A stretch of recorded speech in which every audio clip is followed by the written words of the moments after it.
El frío del concreto se me metía en los huesos, pero no era nada comparado con el hielo que sentía en el alma. Llevaba 3 días en este centro de detención de Houston, con el mismo uniforme anaranjado que nos hacía a todos iguales, a todos anónimos. 3 días tratando de entender cómo había llegado aquí, y la respuesta siempre era la misma. Ricardo, mi primo, mi sangre. El hermano que nunca tuve y que me había entregado a inmigración por $5,000. ¿Qué hora es allá donde estás mientras oyes mi historia? Porque aquí, en este lugar donde el tiempo no existe, cada segundo es una tortura. Ricardo, a quien le di todo, a quien ayudé a cruzar, a quien le di un techo cuando no tenía nada. Él me vendió por un fajo de billetes, pero lo que él no sabía, lo que nunca se imaginó mientras contaba esa lana manchada de traición, es que el dinero que le entregué, el dinero por el que vendió mi vida, era falso. Era mi última jugada. Una trampa nacida de la desesperación, una pequeña semilla de venganza sembrada en el corazón de su codicia. Mi historia en este país comenzó hace 12 años, un viaje que emprendí no por aventura, sino por pura necesidad, por el amor más grande que he conocido, el amor por mi madre. La dejamos en nuestro pueblito de Jalisco, un lugar de tierra roja y atardeceres que te queman el alma, con su corazón enfermo y una fe inquebrantable en que su hijo mayor, su Javier, le mandaría lo suficiente para sus medicinas, para que no le faltara nada. Y así lo hice, se lo juré. Cada cheque de mi trabajo en la construcción, levantando muros bajo un sol que no perdona, cada dólar extra que ganaba en la jardinería los fines de semana, con las manos agrietadas y la espalda adolorida, se iba en 2 partes. Una para la renta del cuartito que compartía con otros 4 paisanos en un rincón olvidado de la ciudad, y la más grande, la sagrada, para mi mamá. Cada envío era una promesa cumplida, un pedazo de mi vida que le mandaba para que la suya doliera un poco menos. Yo aquí podía aguantar hambre, pero ella allá jamás. Cuando Ricardo llegó hace 3 años huyendo de las mismas deudas y la misma falta de oportunidades que me empujaron a mí, no lo dudé ni un segundo. Lo vi en la central de autobuses, flaco, asustado, con la mirada perdida de quien llega a un mundo que no entiende. Era mi sangre, el hijo de la hermana de mi mamá, y eso era suficiente. Lo recibí en mi casa, que en realidad era un pedazo de colchón en el suelo, pero era mi casa. Le compartí mi comida, la poca que teníamos, y le conseguí chamba con mi patrón, un hombre bueno que valoraba el trabajo duro. Le enseñé cómo moverse en esta ciudad, cómo hablarle a la gente, cómo agachar la cabeza cuando era necesario y cómo levantarla con orgullo cuando se podía. Le enseñé a sobrevivir, pero también intenté enseñarle a soñar. Éramos familia, y para mí, un ranchero a la antigua, esa palabra lo era todo, un pacto sagrado que no se rompe. Hace 6 meses, la salud de mi mamá empeoró de golpe. Una llamada de mi tía en la madrugada me heló la sangre. El doctor en México fue claro, directo como un golpe. Necesitaba una operación del corazón, una de esas que no cubría el seguro popular y que costaba una fortuna. $5,000. Escuché la cifra y sentí que el aire se me iba.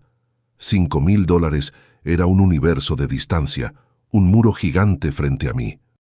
Colgué el teléfono y me quedé mirando la oscuridad de mi cuarto, escuchando la respiración de mis compañeros. Me sentí solo, diminuto, impotente. Pero entonces vi la foto de mi jefita que tenía pegada en la pared, su sonrisa cansada, sus ojos llenos de amor. Por ella, yo era capaz de tumbar cualquier muro, aunque tuviera que hacerlo a cabezazos. Y eso fue lo que hice. Trabajé como una bestia, como nunca en mi vida. Acepté cada doble turno en la construcción, cada jardín extra los fines de semana, cada trabajo de pintura o plomería que salía. Apenas dormía, apenas comía. Mi cuerpo era una máquina de hacer dinero y mi único combustible era la imagen de mi madre recuperándose.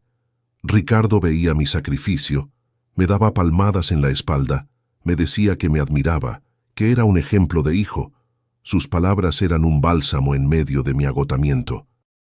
«Primo, no traigas tanto efectivo a la casa, es muy peligroso», me decía con una cara de preocupación que, en mi ceguera, me pareció genuina. «Yo te lo guardo. Tengo una cajita con llave. Ahí estará más seguro». Y yo, como un tonto, le creí. Cada semana le daba mis ahorros, el fruto de mi sudor y mis desvelos. Veía cómo sus ojos brillaban al contar los billetes, pero pensaba que era la emoción de ver que nos acercábamos a la meta, la alegría de saber que pronto salvaríamos a mi mamá. No entendía que lo que brillaba en su mirada no era esperanza, era pura y pinche codicia. Él no veía mi sacrificio, veía una oportunidad. No veía a un primo luchando por su madre, veía un premio gordo a punto de caer en sus manos. Las cosas empezaron a sentirse raras, como cuando el cielo se pone de un color extraño antes de la tormenta. Fue unas semanas antes de que juntara todo el dinero. Ricardo se volvió más preguntón, más curioso. Sus preguntas ya no eran sobre la chamba o sobre cómo me sentía. Eran más específicas, más filosas. Me cuestionaba sobre mis horarios exactos, sobre si tenía algún problema con alguien en el trabajo, si alguna vez la policía me había detenido por algo, cualquier cosa. «Es que uno nunca sabe, primo, hay que andar con cuidado», me decía, justificando su interrogatorio. Yo, en mi inocencia, en mi cansancio, pensaba que se preocupaba por mí, que temía que algo me pasara y que el dinero para mi mamá se perdiera.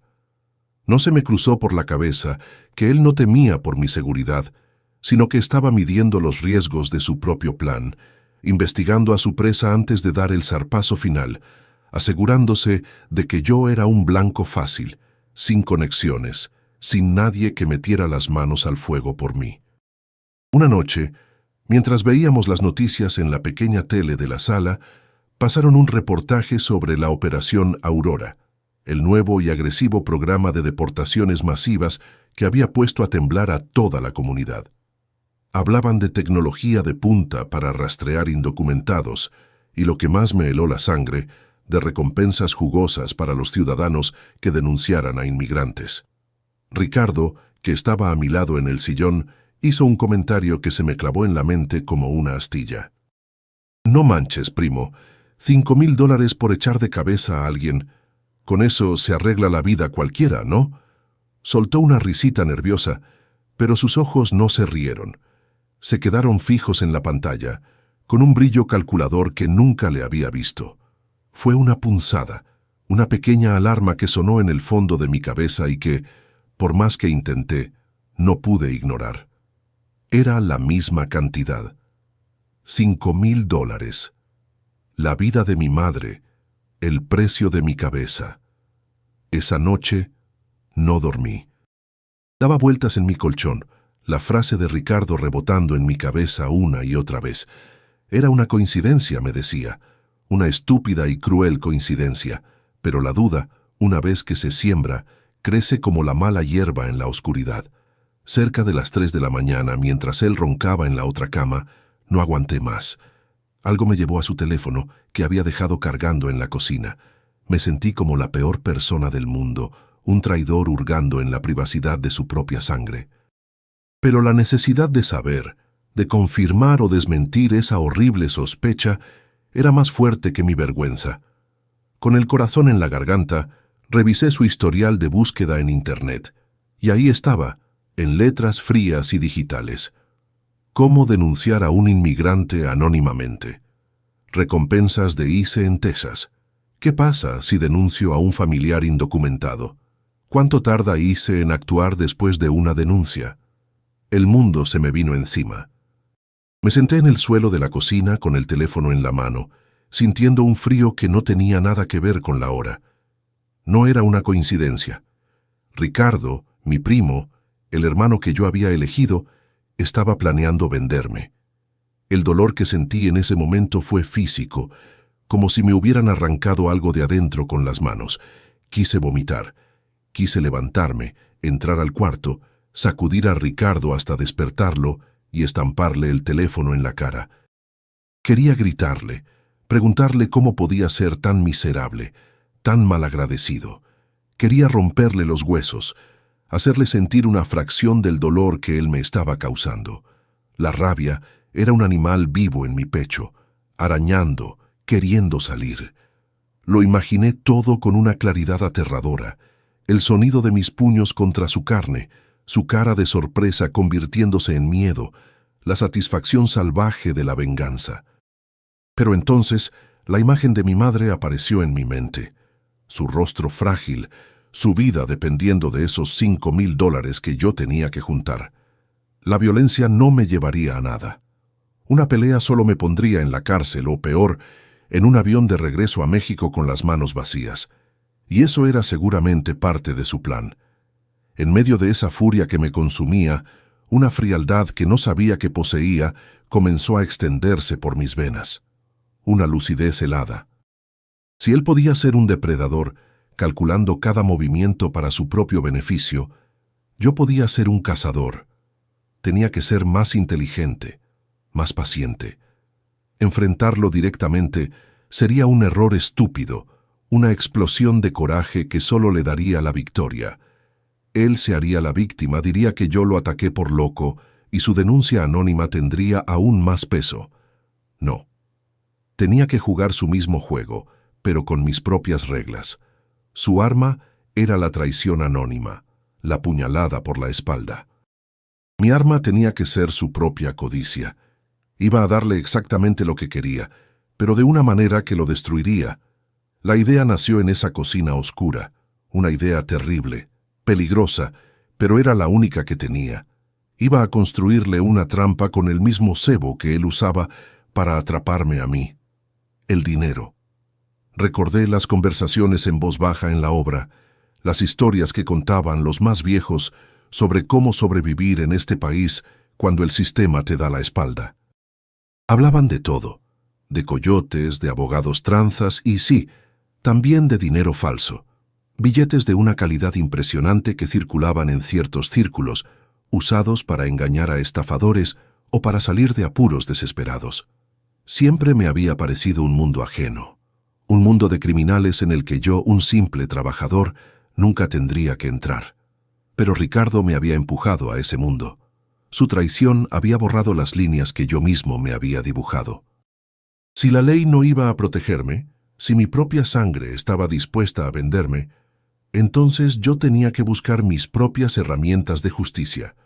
Esa noche, con el teléfono de Ricardo aún en mis manos, busqué algo diferente. $, falsos de alta calidad en Houston. La ironía casi me hizo reír. Al día siguiente, en lugar de ir a la construcción, me moví con un propósito nuevo y oscuro. Usé una pequeña parte de mis ahorros reales, unos $200 que guardaba para emergencias, para pagar por la información. La cita fue en un callejón detrás de un mercado de pulgas, un lugar que olía a grasa vieja y a desesperación. El hombre que me encontré no hizo preguntas, vio el miedo y la determinación en mis ojos, y eso fue suficiente. Le di el dinero y él me dio una dirección y una hora. La transacción real fue aún más aterradora. En el estacionamiento de un centro comercial abandonado, le entregué otros $500 a un tipo que no me miró a los ojos. A cambio, me dio un sobre pesado y grueso. No lo abrí hasta que estuve de vuelta en el coche, con las puertas cerradas y el motor encendido. Eran perfectos. 100 billetes de $50. El papel, la textura, la tinta, la banda de seguridad, parecían más reales que los billetes que yo ganaba con el sudor de mi frente. Eran la mentira perfecta para un traidor perfecto. Esa tarde, con el corazón todavía martillándome en el pecho, llevé a cabo la parte más importante de mi plan. Fui al pequeño escondite en mi cuarto, un hueco que había hecho detrás de un ladrillo suelto en la pared, y saqué mis ahorros. Conté los $4,700 reales, el dinero que representaba meses de mi vida, el dinero que era la única esperanza para mi madre. Cada billete olía a mi sacrificio, al cemento, a la tierra, a las noches sin dormir. Los envolví cuidadosamente en una bolsa de plástico y los metí en el fondo de mi maleta de herramientas, debajo de las llaves y los martillos. Luego tomé los $5,000 falsos. Se sentían fríos, sin vida. Los metí en el mismo sobre en el que guardaba los reales. La trampa estaba lista. Ahora solo tenía que esperar el momento adecuado para entregarle a mi primo su recompensa envenenada, su boleto directo al infierno que él mismo había construido. Esa noche, cuando llegué del trabajo, busqué a Ricardo. Estaba en la sala, viendo la tele, actuando como si nada. «Primo», le dije, tratando de que mi voz sonara normal, emocionada. «Ya casi lo tengo. Me faltan solo unos $. Mañana completo los 5,000». Sus ojos se iluminaron, pero trató de disimularlo. «Qué buena noticia, primo. Ya verás que tu mamá se pone bien». Saqué el sobre con el dinero falso.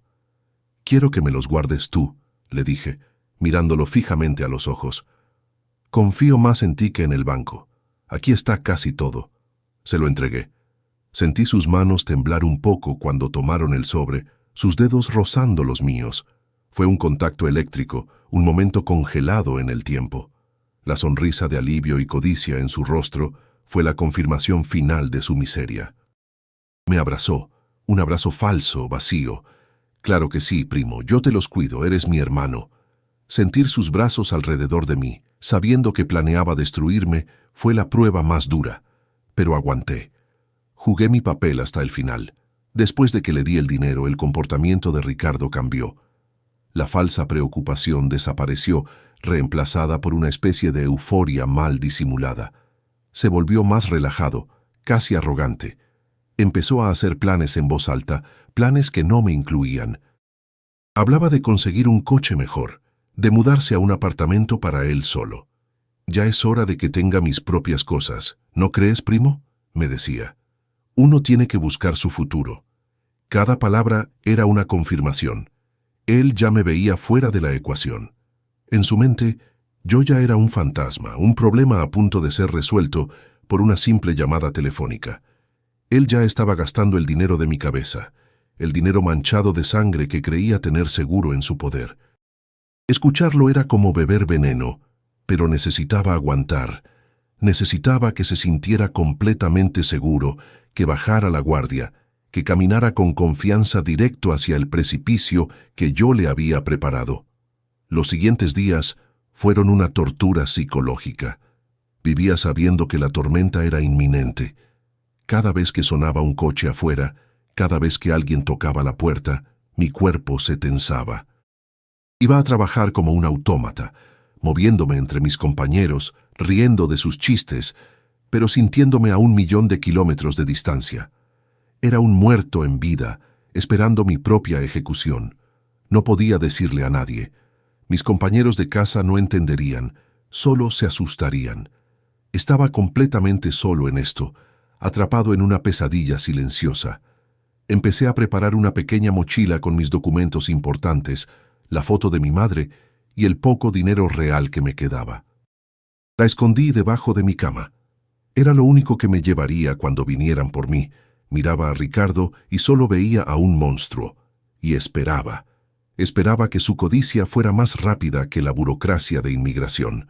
Era una carrera contra el tiempo, y yo había apostado mi vida a que él cometería un error antes de que mi mundo se derrumbara por completo.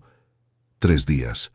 Fueron 3 días de una calma tensa, una quietud que precede al desastre. Y entonces pasó. A las 5 de la mañana, la puerta de nuestro pequeño apartamento no fue tocada. Fue demolida. Un estruendo de madera astillada y metal retorcido nos sacó a todos del sueño. Antes de que pudiera entender qué pasaba, la habitación se llenó de hombres vestidos de negro, con chalecos que decían «ICE», gritando en un inglés rápido y agresivo que apenas logré procesar. «¡Al suelo! ¡Manos a la cabeza!». Las luces de sus linternas eran soles cegadores que bailaban en la oscuridad, buscando rostros, buscando al culpable. Mis compañeros, aterrorizados, obedecieron al instante. Yo también me tiré al piso, el frío del linóleo contra mi mejilla. Sentí una bota en mi espalda, presionando, y unas manos duras me levantaron y me estrellaron contra la pared. «¿Javier Pérez?», preguntó una voz en mi oído. «Sí», logré decir. El frío del metal de las esposas en mis muñecas fue como una sentencia. se acabó. Habían venido por mí. Mientras me sacaban del apartamento, arrastrándome en calzoncillos y una camiseta vieja, pasé por la litera de Ricardo.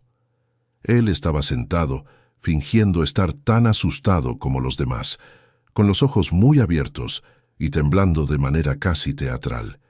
Pero en el caos nuestros ojos se cruzaron. Fue solo un segundo, un instante robado en medio de los gritos y la confusión, pero en esa mirada lo vi todo. No había miedo en sus ojos, no había sorpresa. Había un destello de triunfo, una chispa de satisfacción helada que me atravesó como un cuchillo. Fue la mirada de un Judas contemplando su obra, contando sus monedas de plata. En ese segundo, toda mi furia, todo mi dolor, se condensaron en una certeza absoluta. Apartó la mirada rápidamente volviendo a su actuación de víctima, pero ya era tarde. Yo había visto su alma y estaba podrida. Esa imagen de su traición se quemó en mi memoria, convirtiéndose en el combustible que me mantendría vivo en el infierno que estaba por venir. El viaje en la camioneta de inmigración es un borrón de humillación. Me aventaron en la parte de atrás, una jaula metálica fría y sin ventanas. Éramos 6 apretados, sin hablar, cada uno perdido en su propio naufragio. Escuchaba los sollozos de un muchacho joven a mi lado, un sonido que se mezclaba con el zumbido del motor y las voces de los agentes en la radio. A través de una pequeña rendija podía ver pasar las luces de la ciudad. Veía los edificios que yo mismo había ayudado a levantar, las calles que había barrido, los jardines que había podado. Houston, la ciudad que me había dado una oportunidad, que me había visto sudar y soñar, ahora me escupía como a un desperdicio. Me sentía como un objeto, no una persona. Carga, un paquete que debía ser procesado y devuelto. La realidad de mi situación comenzó a aplastarme con todo su peso. Ya no era Javier Pérez, el buen trabajador, el hijo que luchaba por su madre. Era un número, un expediente, un ilegal. Nuestra llegada al centro de detención fue como entrar en otra dimensión, un mundo gris de concreto y alambre de púas que se extendía bajo el cielo plomizo de Texas. El lugar olía a miedo, a sudor viejo y al desinfectante barato que usan para limpiar las lágrimas y la desesperanza del suelo. El sonido era lo peor, un eco constante de puertas metálicas cerrándose con violencia, de órdenes gritadas en un idioma que para muchos era incomprensible, de un murmullo perpetuo de hombres derrotados. Nos hicieron formar en un patio, bajo la mirada aburrida de guardias armados. Vi los rostros a mi alrededor, hombres jóvenes, hombres viejos, todos con la misma expresión de incredulidad y terror. Éramos un ejército de fantasmas, arrancados de nuestras vidas por una llamada, por un algoritmo, por la simple mala suerte de haber nacido en el lado equivocado de una línea imaginaria. Este no era un lugar para la justicia, era una fábrica de deportados. El proceso de ingreso fue diseñado para romperte, para quitarte hasta la última pizca de dignidad. Nos hicieron desnudarnos en una sala fría, bajo la mirada indiferente de los guardias. Revisaron cada parte de nuestro cuerpo. Nos dieron un uniforme anaranjado, áspero y usado, y un par de sandalias de plástico. Tomaron mis huellas digitales, escanearon mis ojos, me fotografiaron como a un criminal. Número A93, me dijo el oficial sin mirarme, entregándome una pulsera de plástico con un código de barras. Este eres tú ahora, no lo pierdas. En ese instante, Javier Pérez dejó de existir. Me habían quitado mi nombre, mi ropa, mis pertenencias. Me habían convertido en un código, en una estadística anónima en su sistema. Miré a los demás hombres recibiendo sus nuevos números y entendí la estrategia. Si no tienes nombre, no tienes historia. Y si no tienes historia, no eres humano. Y si no eres humano, es mucho más fácil deshacerse de ti. La primera noche en la celda fue un infierno interminable. Era un cuarto de concreto con 8 literas de metal y un solo inodoro en la esquina, sin puerta, sin privacidad. La luz fluorescente del techo nunca se apagaba. Un sol artificial que te impedía olvidar dónde estabas. Mis compañeros de celda eran un mosaico de tragedias. Un hondureño que llevaba 6 meses ahí separado de sus hijos ciudadanos, un salvadoreño que había sido denunciado por su jefe después de un accidente laboral, un guatemalteco que simplemente había sido detenido en una parada de tráfico por tener una luz trasera rota. Cada historia era diferente, pero el final era siempre el mismo. ¿Alguna vez te has sentido tan impotente que el aire mismo parece pesado como si te costara respirar? Cuéntamelo en los comentarios, porque en esa celda, esa noche, sentí que me ahogaba en la desesperación de todos. Me tocaba hacer mi única llamada permitida. Tenía el número de mi madre memorizado. Mi instinto me gritaba que la llamara, que escuchara su voz, que le dijera que la quería. Pero mi plan, mi venganza silenciosa, exigía otra cosa. Tenía que llamar a Ricardo. Necesitaba que él escuchara mi voz rota, que creyera que yo estaba completamente destruido y sin opciones. Marqué su número, mis dedos temblando. Cuando contestó, me rompí. Lloré, supliqué. «Primo, tienes que ayudarme. Me agarraron, Ricardo. Por favor, el dinero para mi mamá, úsalo para un abogado, sácame de aquí». Fue la actuación de mi vida, una interpretación alimentada por un dolor muy real. Dejé que escuchara mis sollozos, mi pánico, mi desesperación. Le hice creer que él era mi única esperanza, que sin él estaba perdido. Quería que se sintiera poderoso, que se deleitara en mi sufrimiento, que bajara por completo la guardia, seguro de su victoria.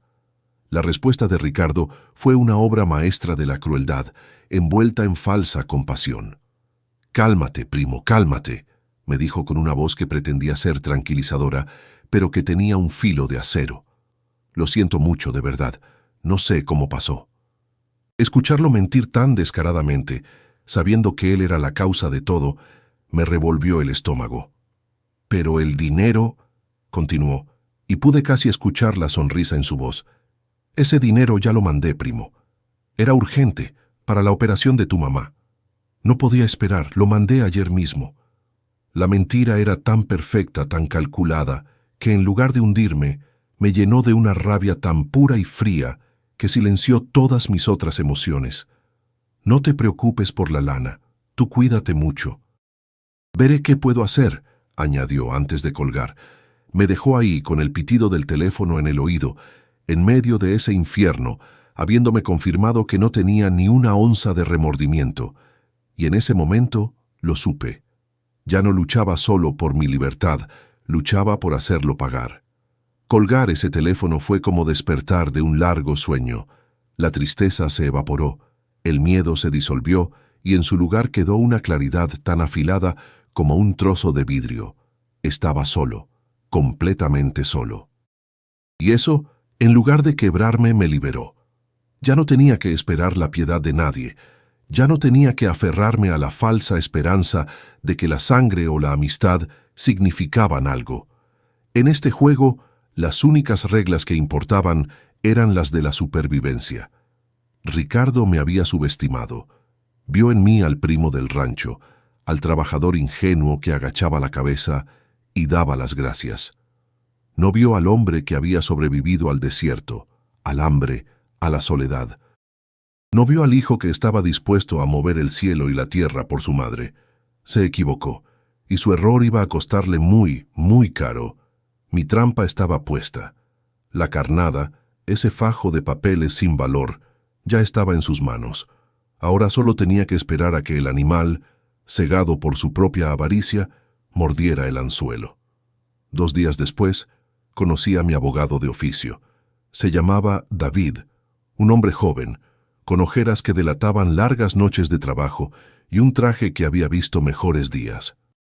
Su oficina era un cuartito prestado dentro del centro de detención, lleno de papeles y de un aire de lucha constante. Me escuchó con paciencia, la misma historia que seguramente había oído cientos de veces: un buen trabajador, una familia que dependía de él, una denuncia anónima y un sistema diseñado para triturarte. Le conté de la traición de Ricardo, del dinero para la operación de mi madre. Vi en sus ojos una chispa de empatía genuina, no la lástima condescendiente de otros. Sin embargo, no le conté la parte más importante, El secreto del dinero falso. Aún no. Necesitaba que confiara en mí primero, que viera mi desesperación como algo real. Era mi as bajo la manga, y no iba a mostrarlo hasta que fuera el momento preciso. «Es difícil, Javier», me dijo con honestidad brutal. «El testimonio de tu primo es la única evidencia. Sin nada que lo contradiga, tu deportación es casi segura». Asentí, jugando mi papel de hombre sin esperanza. Ahora venía la parte más difícil, contactar al mundo exterior. Necesitaba que Mateo, mi amigo de la construcción, supiera qué hacer. En este lugar, la comunicación es un lujo controlado. Una llamada al día, vigilada, cartas que tardan semanas y que son leídas por censores. Pero la necesidad te vuelve creativo. Observé durante días, estudié las rutinas, a los guardias, a los otros detenidos. Identifiqué a un muchacho, un cipote de El Salvador que iba a salir bajo fianza en un par de días. Su familia había logrado juntar el dinero. Me acerqué a él en el patio durante la única hora de sol que nos daban. Le conté una versión resumida de mi historia, de la traición. Le ofrecí los únicos $200 que me quedaban de mis ahorros reales, que milagrosamente no me habían quitado en el ingreso, a cambio de que memorizara un nombre, un número y un mensaje. Vio la desesperación en mis ojos. «No quiero tu dinero, paisano», me dijo. «Yo sé lo que es que te jodan. Dame el mensaje». Le repetí las palabras una y otra vez, hasta que las supo de memoria como una oración. «Busca a Mateo en la obra de la calle Gessner.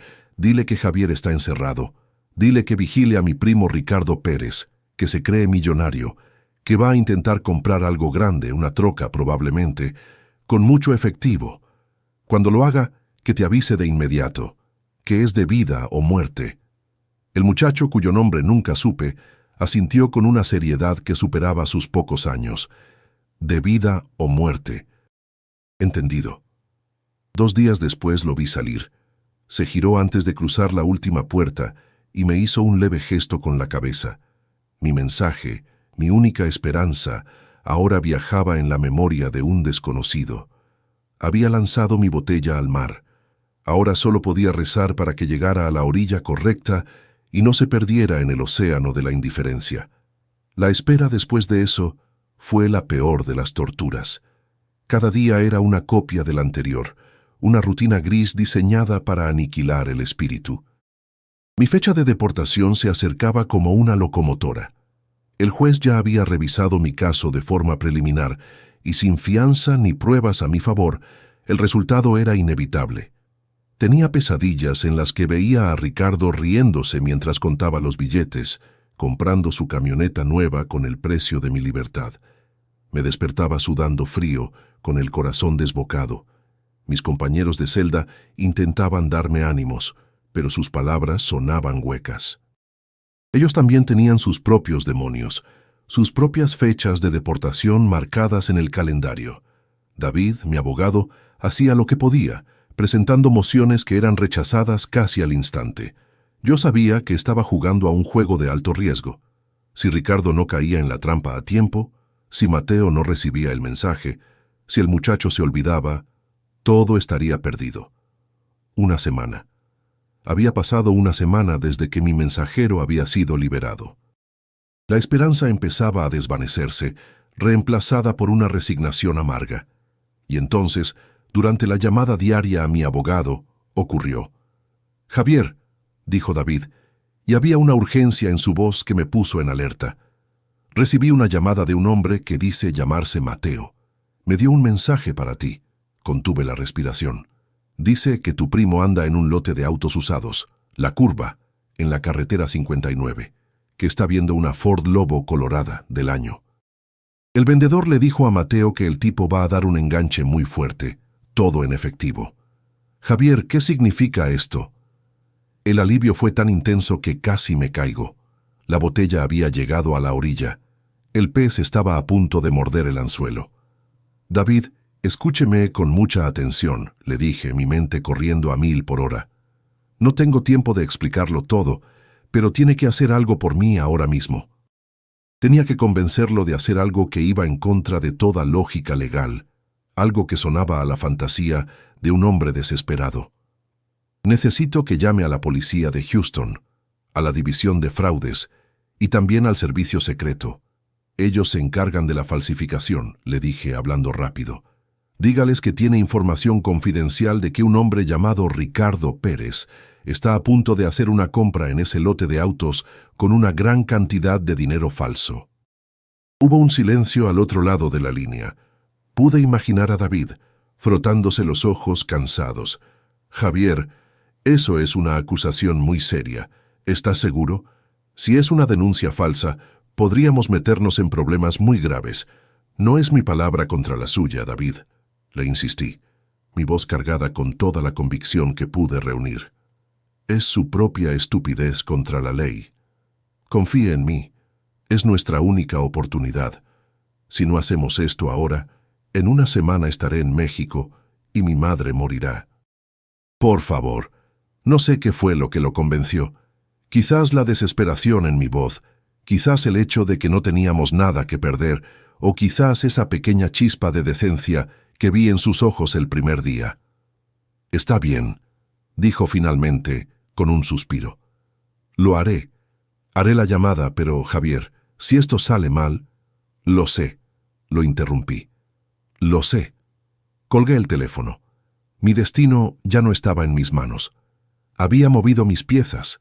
Había jugado mi única carta. Ahora todo dependía de la eficiencia de la policía, de la arrogancia de Ricardo y de un poco de suerte.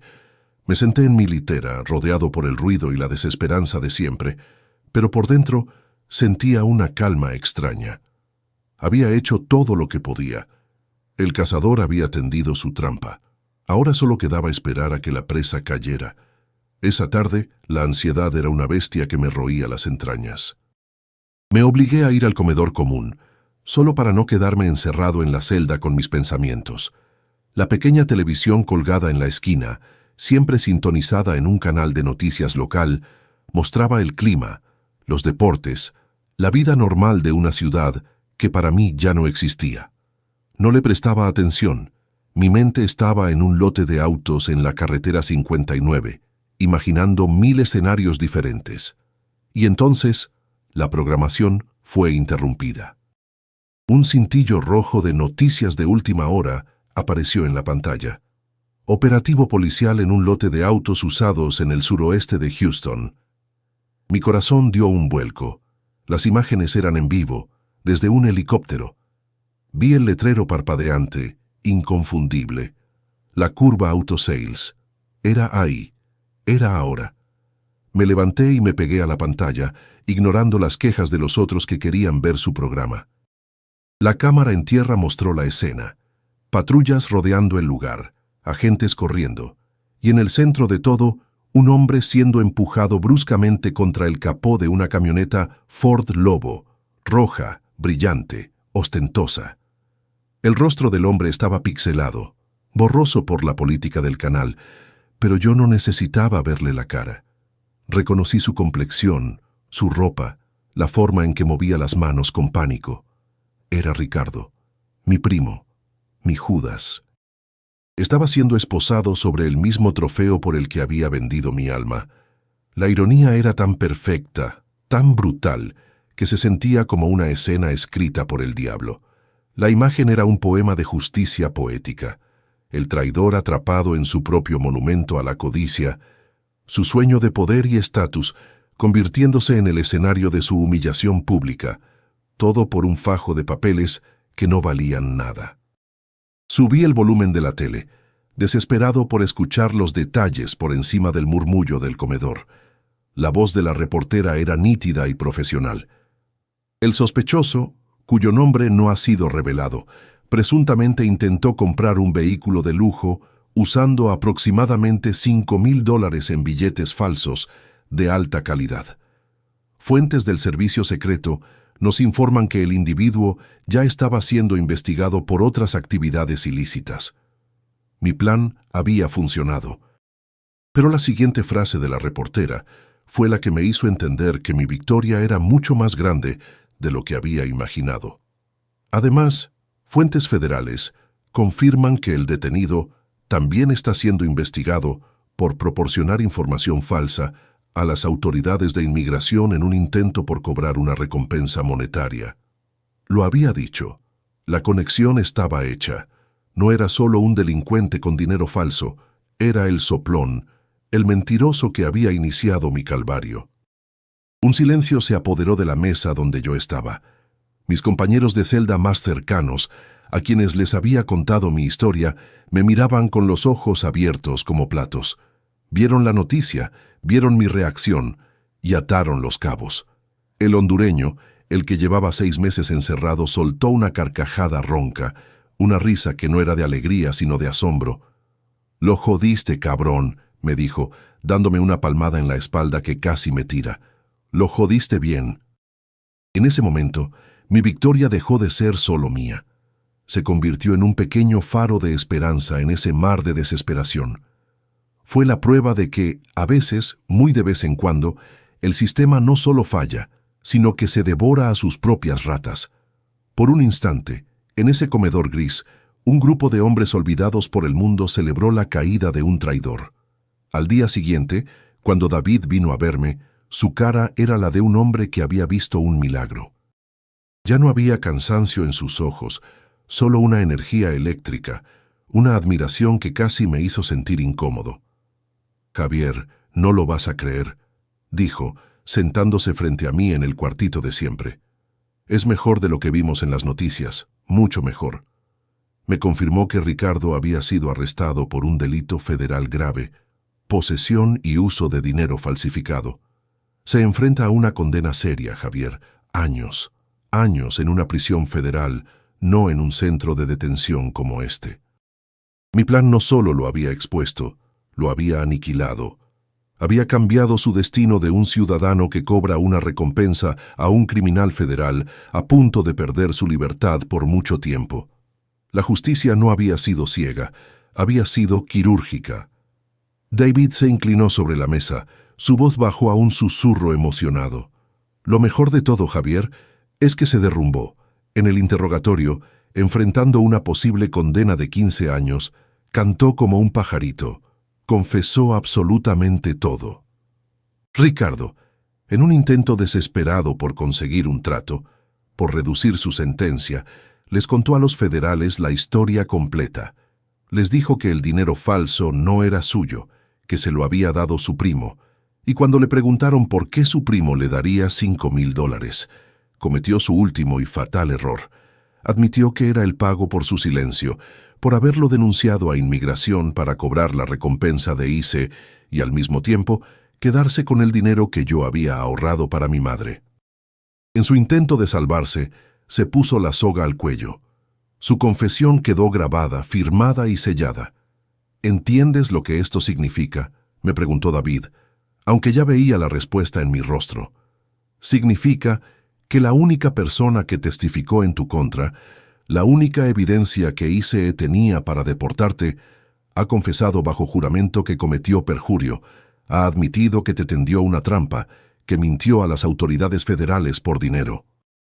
La base sobre la que se sostenía mi orden de deportación se había hecho polvo. Ya no era mi palabra contra la suya, era su propia confesión contra su mentira. Esta mañana, continuó David, sacando unos papeles de su maletín, presenté una moción de emergencia para desestimar tu caso y cancelar la orden de remoción de forma inmediata. Adjunté una copia de la confesión firmada de Ricardo. El fiscal de inmigración no tendrá más remedio que aceptarla. Por primera vez desde aquella terrible madrugada, sentí que el nudo de acero que apretaba mi pecho comenzaba a aflojarse. Una bocanada de aire, de esperanza, llenó mis pulmones. Aún no era libre, pero podía ver la luz. Una luz que yo mismo había creado desde la más profunda oscuridad, con un plan nacido de la rabia y la desesperación. Me permití pensar en mi madre, en su operación. Me permití pensar en el sol, en el trabajo, en una comida caliente que no supiera a cartón. La venganza, me di cuenta en ese momento, no era lo que me había salvado. Lo que me había salvado era la estúpida y arrogante codicia de mi primo. Él mismo se había encargado de entregarle a la justicia el arma que lo destruiría. Yo solo le había mostrado el camino y él había corrido hacia su propia perdición sin mirar atrás.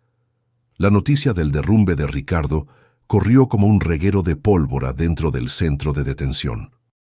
Las mociones de David, respaldadas por la confesión de mi primo, obligaron al juez de inmigración a actuar con una rapidez inusual.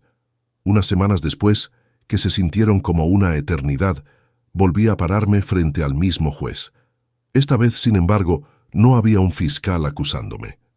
La sala estaba casi vacía. El aire ya no era de condena, sino de trámite. El juez leyó el dictamen con una voz monótona, casi aburrida.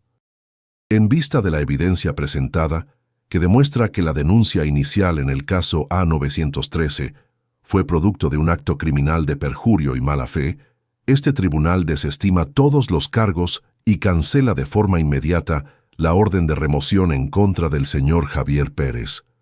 Golpeó el martillo, un sonido seco final, y ya, así, sin más.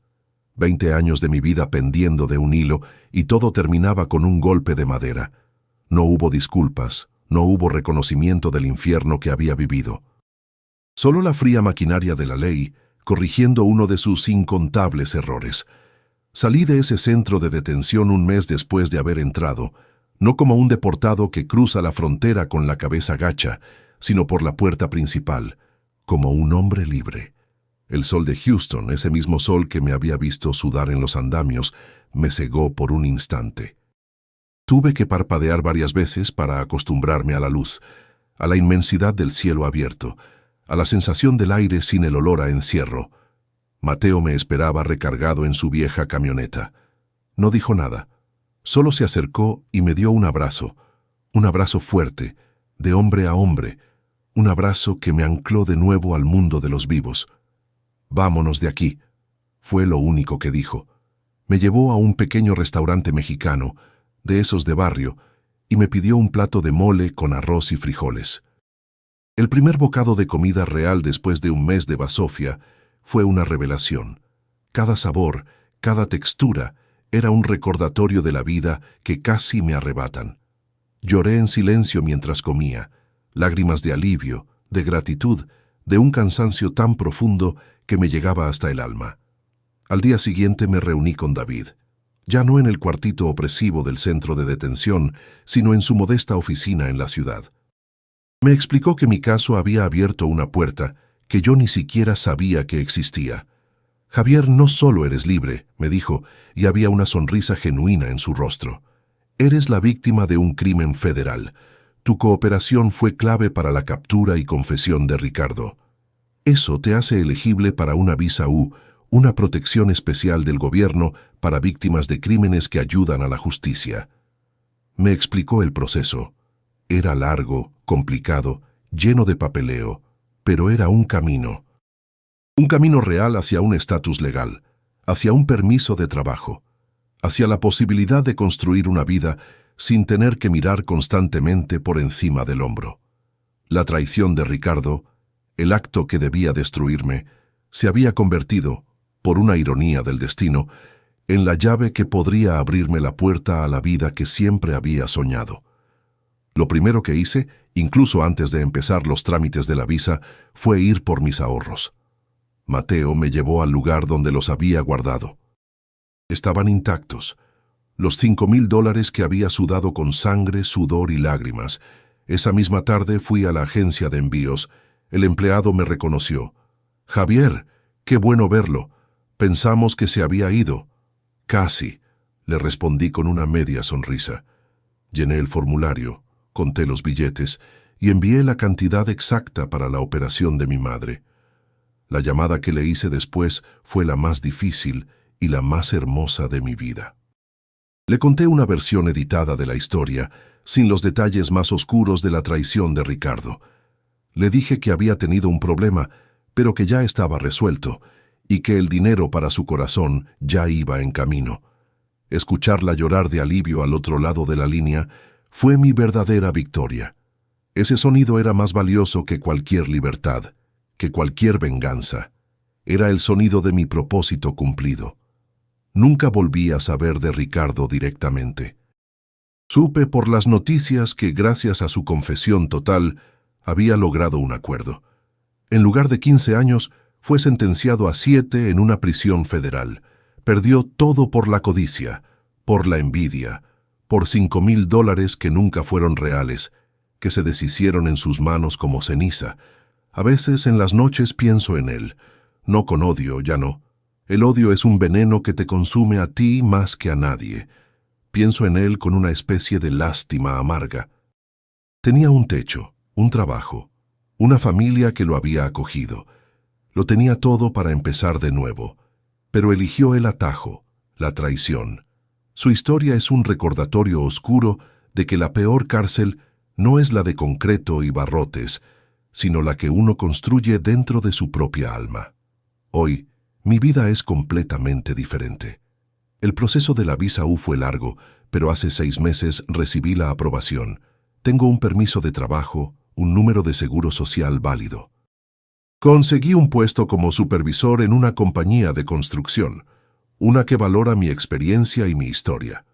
Gano un sueldo justo, pago mis impuestos con orgullo, pude rentar un pequeño apartamento para mí solo, un lugar tranquilo donde puedo escuchar mis pensamientos y hablar con mi madre por videollamada todas las noches. La veo más fuerte, recuperándose de su operación. Su sonrisa ya no es cansada, sino llena de una nueva luz. Planeo traerla de visita en cuanto obtenga mi residencia permanente.